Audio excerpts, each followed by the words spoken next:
Bu necə olur? Yəni İradə xanım, siz səsi, yəni mən indi danışıram. Siz mənim danışığımdan məni tanıyırsınız. Siz bunu deyirsiniz? Nəinki tanımaq, məsələn, nə isə yalan deyirsinizsə, təbii ki, yalan yoxdur ortada.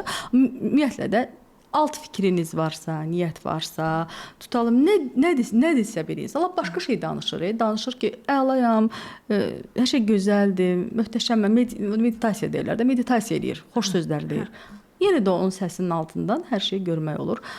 İndi mən bunu, mənim üçün rahatdır, başqasına başa sala bilmirəm. Çünki başqası deyir ki, tər olur. Deyirəm ki, hə, olur. Necə olur? İndi siz mənə deyin, gəlin izləyicilərimiz də baxsın ki, yəni bunu praktiki indi necə biz deyə bilərik? Siz necə deyə bilərsiniz? Necə izləyicilərimiz? Baxın, sizin səsiniz düz səsdir. Bax, düz səsdir. İçərisində amma bir ana səsi var. Ana, qadın səsi var. Məsələn, siz qadın olmazdan, həyat yoldaşı olmazdan birinci anasız. Yəni insan var ki, onun üçün birinci işidir prioritet. İş qadınıdır. Məsələn, övladları xəstədir, onu qoyub rahat işə gedə bilər. Adam var ki, övladı xəstədirsə, hər şeyin üzərindən keçir. Məsələn, siz anasız. Çünki birinci ailə, ocaq, ev. Çünki səs düz səsdir. Yəni bir istiqaməti olan səsdir. İş ailədən sonra gəlir. Hə, vacib ailə, birinci ailə. Səsinizdən o görünür onsuz da. Məsələn, keçən sizin səsinizə də qulaq asanda ətirləri çox sevdiyinizi hiss elədim. Çayı çox sevdiyinizi, çayı çox sevirsiniz. Şirniyyatla çay içməyi xüsusən.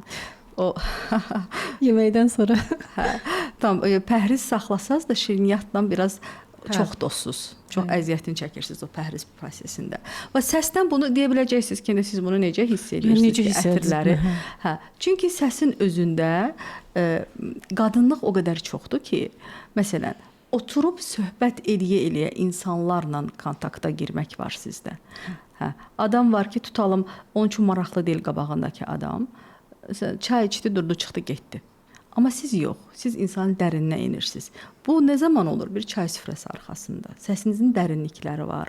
Yenə deyirəm, onu hələ mən tam o bir dəfə biri mənə yazdı ki, siz aparatla eləyirsiniz bunu. Yox, aparatsız eləyirəm də, yəni sırf qulağa. Hətta başqa bir insanın da səsini analiz edə bilərəm. Kimsə danışsa, kim olsa, kimsə göstərsəz, onu da eləyərəm. Sizlə danışa-danışa çıxarda bilərik bir çox şeyi. Məsələn, bir söz deyərsiniz, tamamilə inandırıcı şəkildə. Mən onun düz olub-olmadığını deyərəm. Tamamilə inandırıcı şəkildə deyə bilərsiniz. Və yaxud bəlkə də düz ola bilər, bəlkə də düz olmaya bilər. Çox maraqlıdır, İradə xanım. Siz bunu sadəcə duyursunuz, intuisiyanı qəbul edirsiniz. Səsin altına bax. Mən sözə qulaq asmıram, səsə qulaq asıram. Sözə qulaq asmırsınız, səsə qulaq asırsınız. Mən sözü eşitmirəm. Səsin dalğaları var.